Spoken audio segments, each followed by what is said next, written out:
Welcome learners to topic number 2 of your Form 3 chemistry. Topic number 2 requires that we should discuss the elements nitrogen, sulfur, and the phosphorus, as well as their compounds. So without further ado, let us look at the element nitrogen.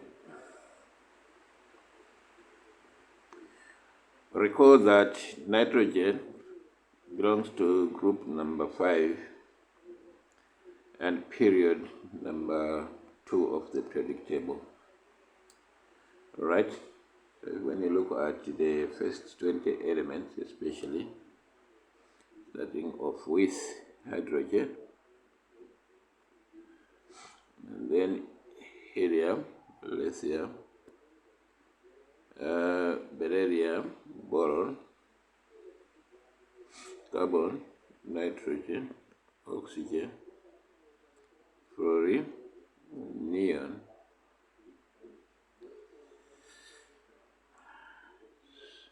sodium, magnesium, aluminium, silicon, phosphorus, sulfur,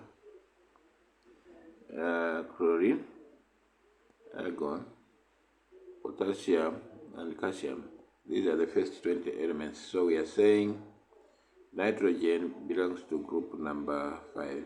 So this being group number 1 element, group number 2, group number 3, group number 4. In group number 5 is where you find nitrogen. Of course, then you have group number 6, which consists of oxygen and sulfur, and then you have group 7 elements and group 8 elements, which are also called group 0 for some reason. Okay, so nitrogen belongs to group number 5 of the periodic table. Make sure you know this. It's covered in Form 2 chemistry. So, and periodic trends in Form 2, as well as in Form 1 when you're looking at the periodic table. So you must know by now the position of nitrogen in the periodic table. Alright, so other facts about nitrogen are that it has atomic number of 7.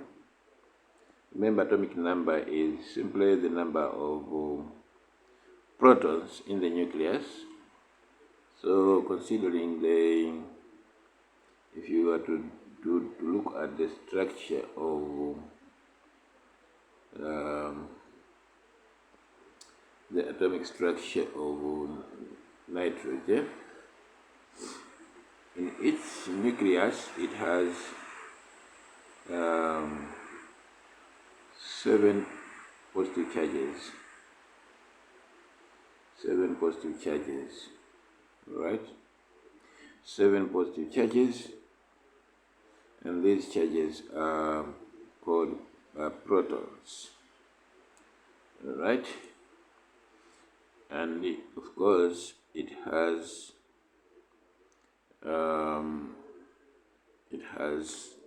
7 electrons in its nucleus. So if you are to draw its structure, it's going to look like this. So in its first shell, innermost shell, nitrogen has 2 electrons and then 5 other electrons in the outermost shell.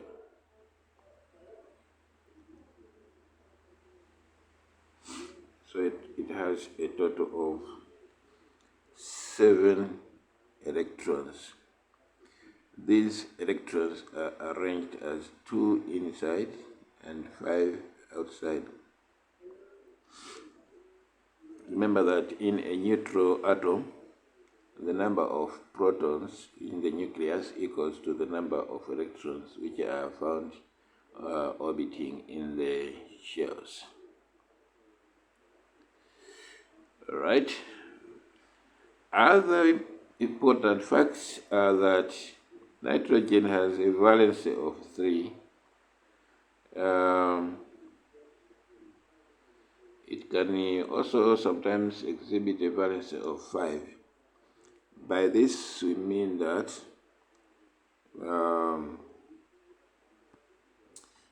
nitrogen would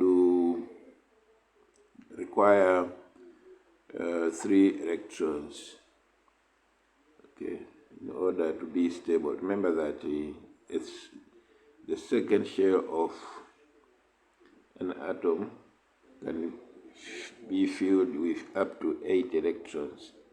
So the number of electrons that nitrogen requires to become stable is 3. So it has a valency of 3, or the combining power of 3. Nitrogen is the most abundant gas in the air, in the atmosphere. It makes 78% by volume of the atmosphere. Remember that the atmosphere contains different gases, or air contains different gases. So nitrogen makes 78, 78%, followed by oxygen, which is 21%. And the carbon dioxide makes 0.034%. And the other gases, like the noble gases, water vapor, and others together, will contribute 1%.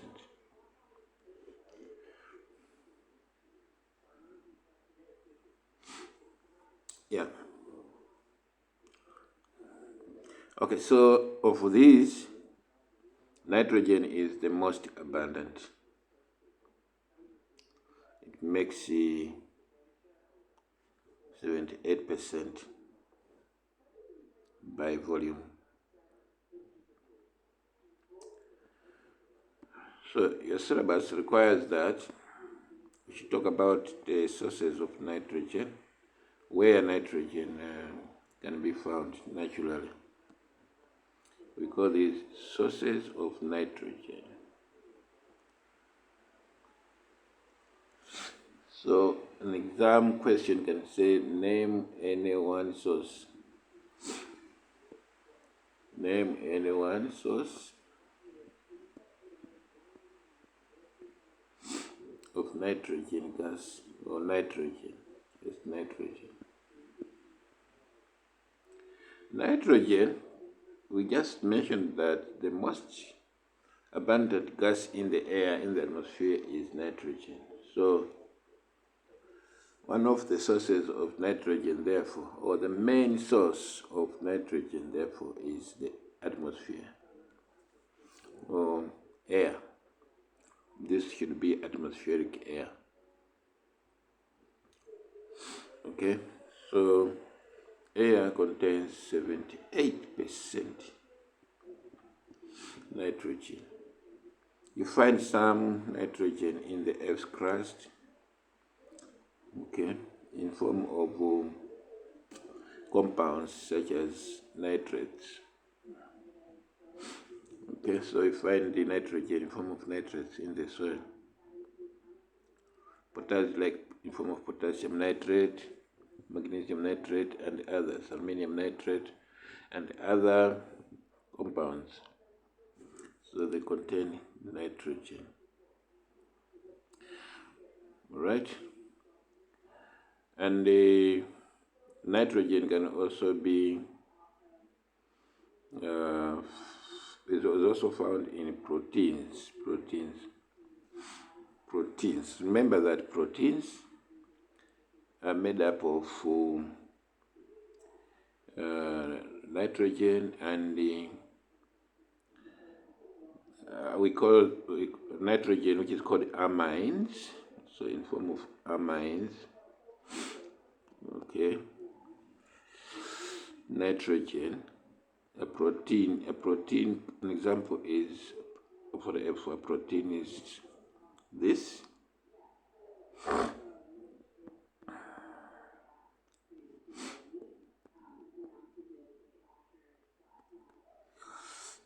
This is a simple protein.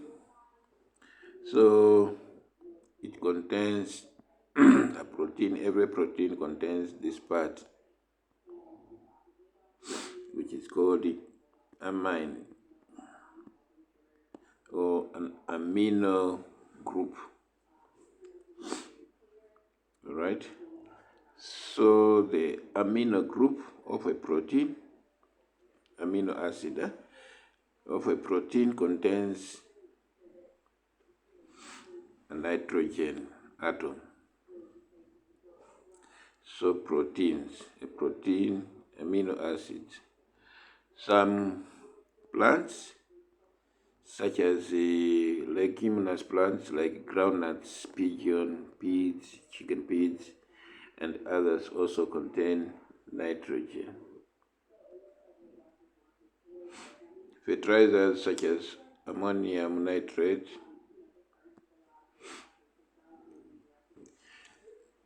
and the ammonium phosphate all contain nitrogen. Even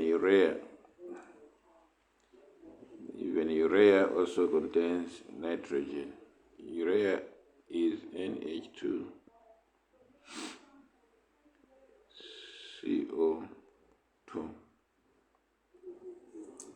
That's urea. So urea contains nitrogen. Fertilizers contain nitrogen. So you cannot go wrong if you are asked a question, a simple question, to say, state any two sources of nitrogen. You just name any of these sources. Please take note. It's a simple question to say the source of nitrogen. And it would be surprising to fail such a question.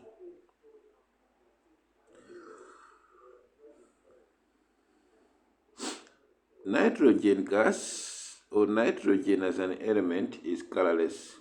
So despite having 78% of it in the air, it's colorless. You can't see its color, you can't detect it, you can't tell that this is nitrogen. It's colorless, it doesn't have color, no color. But also, it does not smell. It's odorless, no smell. It doesn't smell. Nitrogen doesn't smell. It's odorless. It is insoluble in water, meaning doesn't dissolve. Insoluble means does not dissolve in water.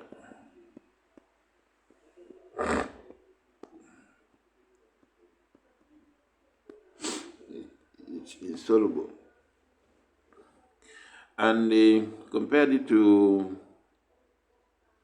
air in the atmosphere, nitrogen is less dense, meaning it's less heavier, it's very light, it's lighter. It's lighter compared to air.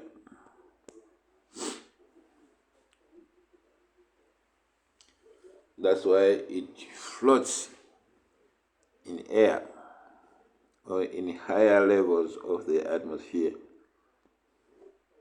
because of its density. It's very small compared to the density of air. So you'll be asked in an exam, state one physical property of nitrogen. Just name any of these four. So one, we are saying is colorless, odorless, meaning no smell, insoluble in water, meaning it cannot dissolve, and less dense, meaning it is lighter than air. Chemical properties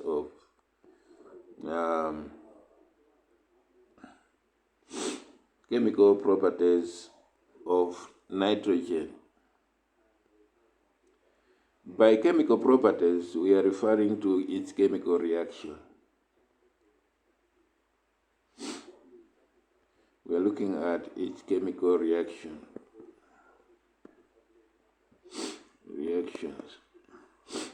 Right? So nitrogen is basically diatomic. It's diatomic. Diatomic means its molecule, one molecule of nitrogen has two atoms. That's the meaning of diatomic. So each molecule is NH2. I mean Ne2. Ne2. So one molecule is Ne2. So these two atoms are bonded together strongly by what is called a triple bond. Very, very strong bond. If you are to draw its covariant structure or Lewis structure, it is shown by this formula or structure. So this is called a triple bond. Triple bond. Triple means three. And it is a very, very strong bond.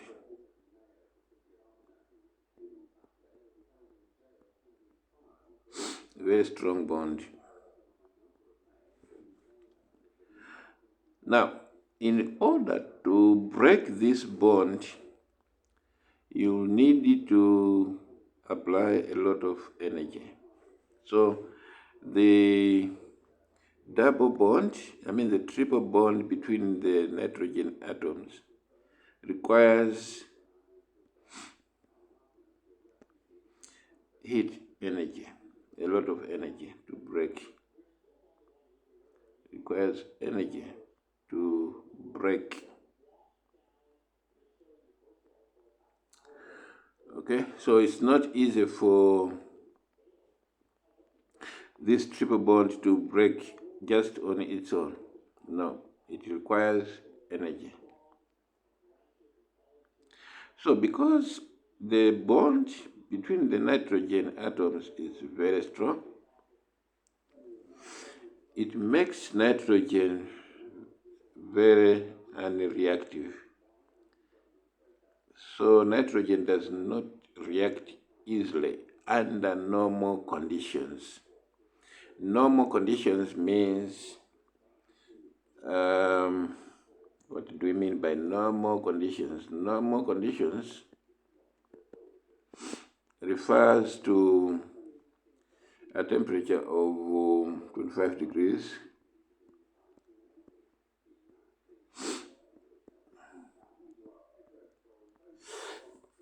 a temperature of 25 degrees, which is also called the room temperature. It can be a range from 20 to 25. And a pressure of, atmospheric pressure of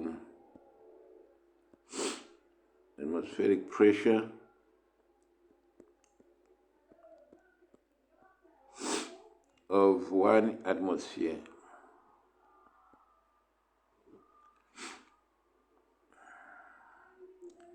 Okay, so these are called the normal conditions. So under these conditions, nitrogen does not react with anything. Why? Because the strong triple bond is very, very strong, such that it will require a temperature higher than 25 degrees in order to break it. So it's difficult to have nitrogen react with anything, just anything. So the term we use for non-reactivity or unreactivity of any substance is called inert. So inert means not reactive. Anything that is inert, it means it does not react. Inert means no reaction. It does not react. So if they ask you in an exam, they'll ask you to say, explain why under normal conditions, nitrogen does not react with anything, including oxygen. It's because of it has strong triple bond, which needs to be broken down in order to have it react. Okay, it needs very high temperature for it to react with just anything. Okay, that's what it means by innate. However, under certain conditions, under very high temperature, you find that nitrogen can react with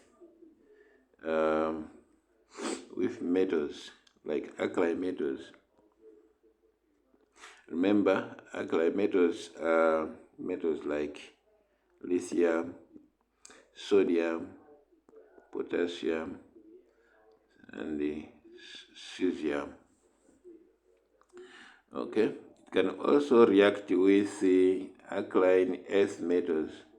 These are the group, by the way, these are group 1 elements. Group 1 elements, okay? And it can also react under very high temperatures. It can react with the alkaline earth metals. Examples of alkaline earth metals are metals like magnesium, calcium, and the aluminium. Okay, so we are going to look at some examples of these reactions, and please make sure that you get familiar with them, because your examiners will actually ask you to state any two chemical reactions of nitrogen. Okay, so we are saying under high temperatures, nitrogen can react. But under normal circumstances, under normal conditions, like room temperature, like 25 degrees Celsius, and the atmospheric pressure of 1 atm, nitrogen does not easily react. But when the temperature is high, it is going to participate in some chemical reactions. So some examples include reaction of alkali metals, of nitrogen with alkali metals. Remember, alkali metals are group 1 elements. Group 1 elements, examples including lithium, sodium, and the potassium, as well as cesium. So nitrogen can react with any of these. And they also recall that the reactivity of alkali metals increases as you move from lithium to cesium, or as you move from top to bottom of the periodic table. Reactivity increases down, meaning that nitrogen will react vigorously with elements that are at the bottom of group 1, more vigorously than it would with elements that are on top, because reactivity increases down the group. Okay, so compared to lithium, for example, so nitrogen will react more strongly with potassium compared to sodium and the lithium. Okay, I hope so far so good. All right, so it will react with potassium according to this equation. So potassium reacts with potassium in solid state, would react with nitrogen, which is in gaseous state, to form to form potassium nitrate. Potassium nitrate has the formula K3N in solid state. How this formula is obtained, I hope it's not an issue. You can revisit your Form 2 chemistry on the formation of these compounds. Okay, so potassium has a valency of 1, and you do recall that, and nitrogen has a valency of 3. I hope you understand what this means. So when during the reaction,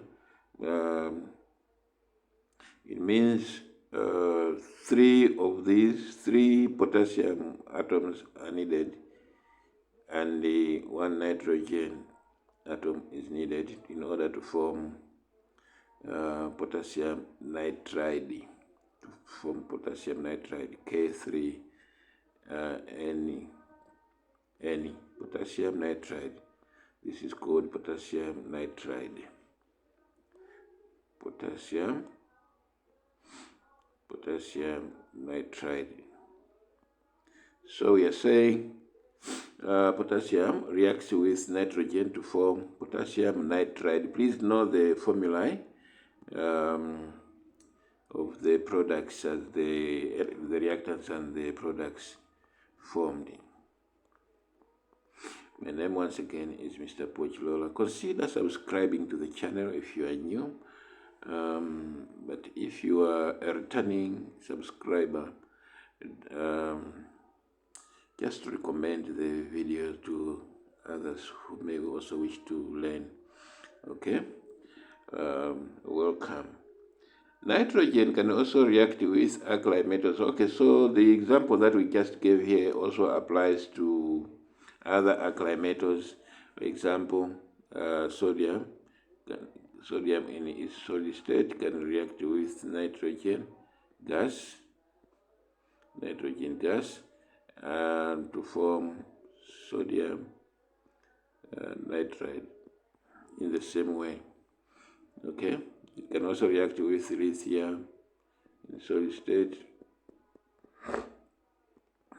and to form lithium nitride. Okay, take note that the formula does not change. Just substitute. If it's potassium, if this is potassium, then this will be potassium K3. If this is lithium, the same thing. Just, the formula that come out are basically similar. All right, so I was about to say that nitrogen can also react with alkaline earth metals. Please take note that alkaline earth metals are group 2 elements, as well as group 3, that includes aluminium. So we have elements such as magnesium, calcium, which are in group 2 of the periodic table, and aluminium, which is in group 3. Okay, so nitrogen can react with any of these. For example, when it reacts with magnesium, which is a solid metal, would react with nitrogen, which is a gas, nitrogen gas, remember it's diatomic, to form magnesium, Mg3, and the nitrogen, Ne2. Okay, and again, once again, how this is formed, it's about valency. So magnesium has a valency of 2, and the nitrogen has a valency of 3. So this, when reacting, will react in the ratio of 3 to 2. So this will take up, magnesium will take up the valency for nitrogen. In other words, 3 magnesium atoms are needed to form magnesium nitride, NH2 right here. That's very, very important to note. Okay, so just take note of the formulas, and also cultivate a culture of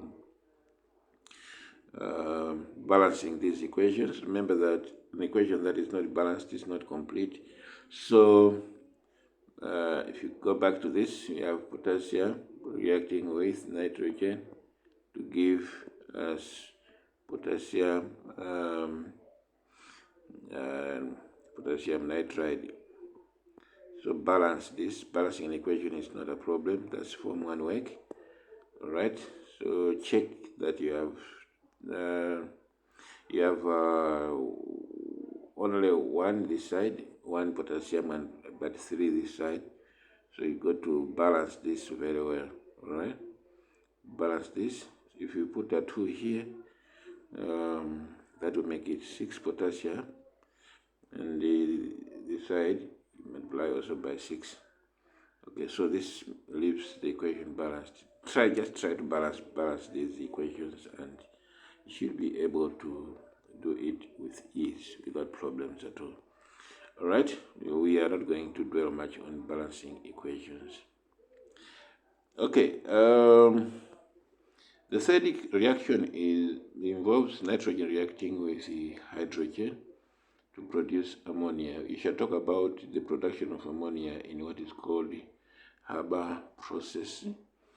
Okay, just shortly.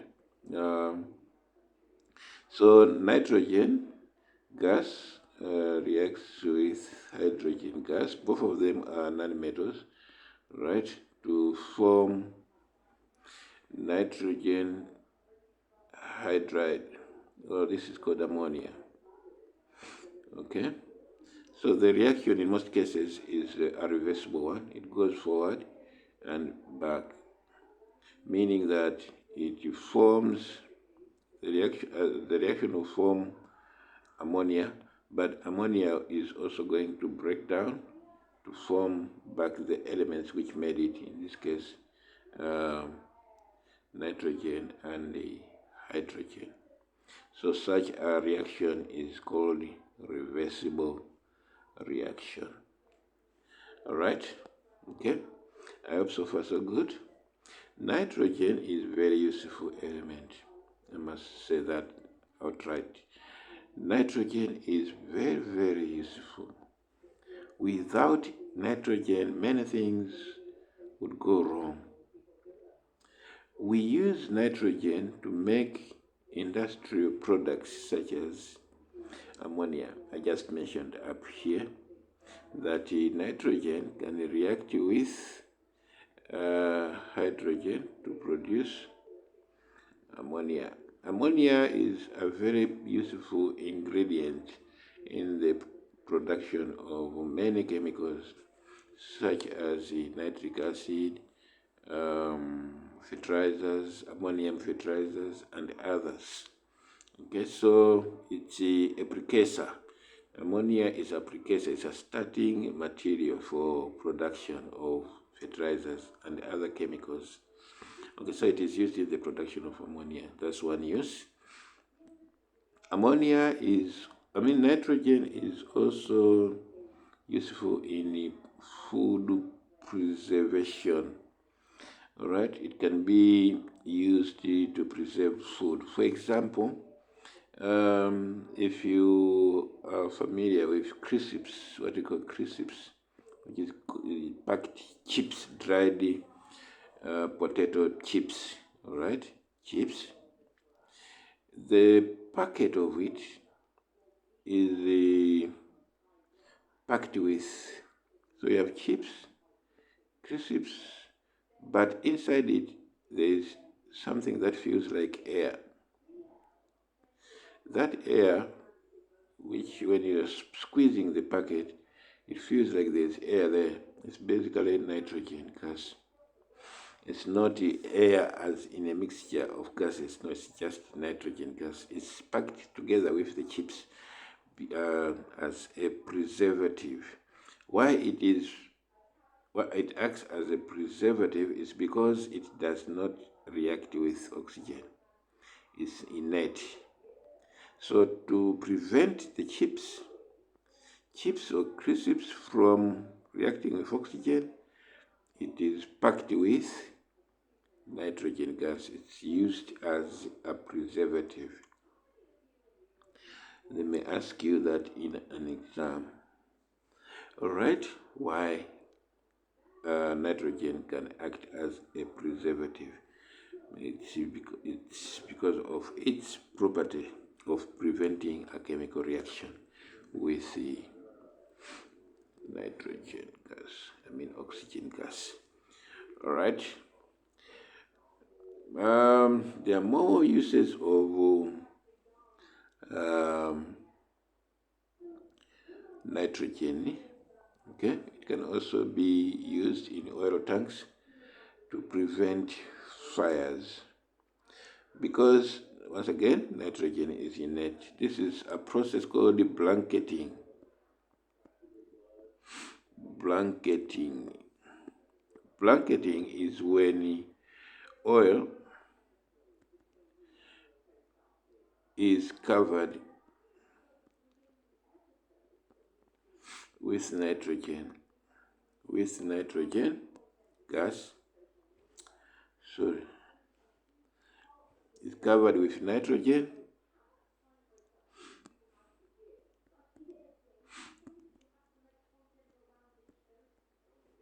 to prevent fire.